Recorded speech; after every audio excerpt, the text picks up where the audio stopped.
Breaking stereotypes, moving boundaries, joining hands. Salam Media. لا تقل لي وحدي أو كيف السبيل. Humanity sets the agenda. تصنع المستحيل.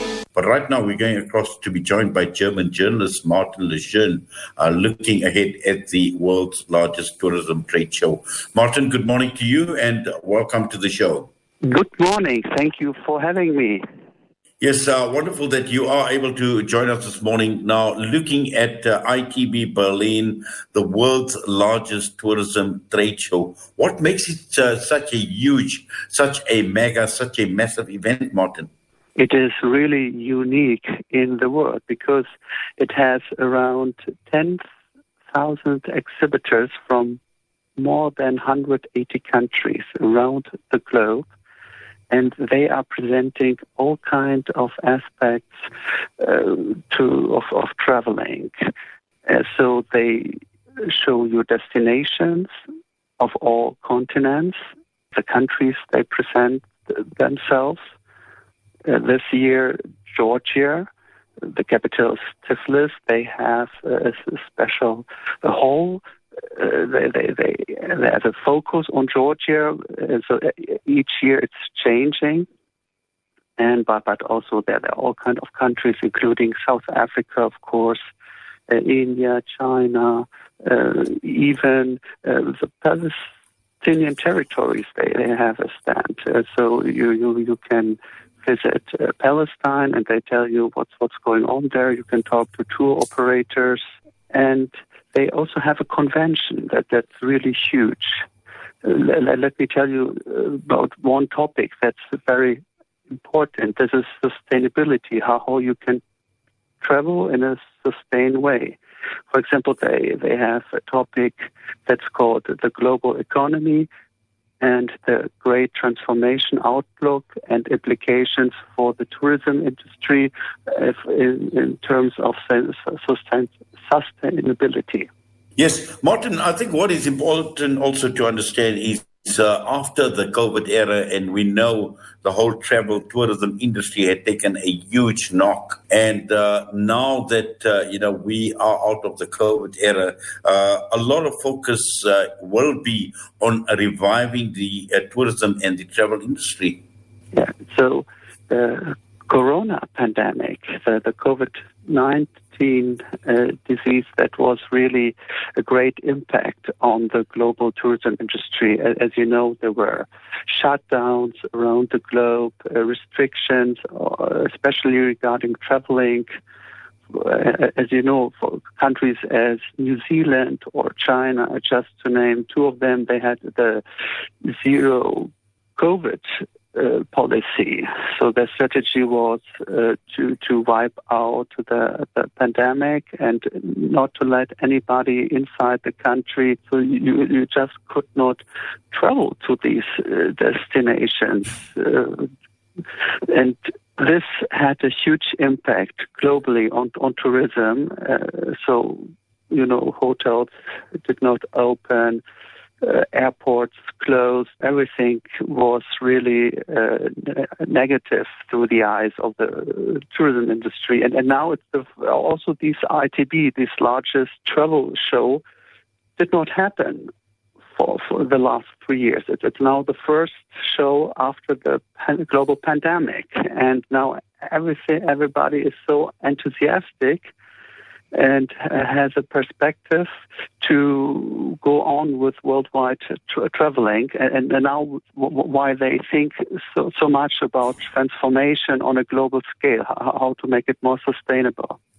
Yes, I think, interesting that you mentioned sustainability, but also what we've seen is post-COVID-19 and post-COVID era is we've seen a number of developments, and one of the biggest has been political developments, the Russia-Ukraine war that is taking place. That has obviously impacted largely on things like, energy. Is created problems in local economies in many countries around the world. And travel has become a very, very expensive business. Now, to sustain the travel industry, the cost factor is very, very important because there are many people right across the entire world that can't even afford to travel because they are caught up with this the impact that the war has had, the negative impact, and we know that many people are actually battling financially. I really believe that traveling makes the world a better place. Maybe travelers are kind of little diplomats of their countries. And, right now, you as a civilian, you're able to travel as well as Ukraine, as well as Russia, and you can connect to these cultures and countries. And also at this travel show, you have presentations from both countries, Ukraine as well as Russia, and tour operators of these countries, as well as other conflict zones that still have tourism or traveling. Of course, it is less than before the conflict, but it's still possible. And I think that's a way of connect to each other and making experiences. Unfortunately, not everybody, as you mentioned, is able to pay for traveling around the globe. Maybe some people have just the budget to make local travels, maybe to the next place or city.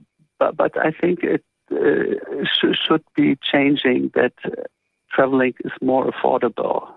Yes, one of the issues here is the diversity, and this is quite interesting, Martin, in terms of diversity. And I know you mentioned Palestine, but there are, apart from the more popular tourist and travel destinations right across the entire world, the diversity that this tourism trade show presents. That is quite interesting because looking at even countries like, for instance, like South Africa, for instance, because there are huge opportunities for South Africa. South Africa is being a very, very attractive travel destination, but also at the same time looking at the diversity that we have within South Africa and looking at that.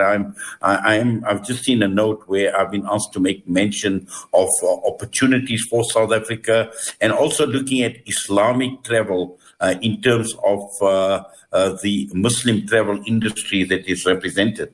Yes, this is a very important segment. It's becoming more and more important and attractive to Muslim traveler. This is halal traveling.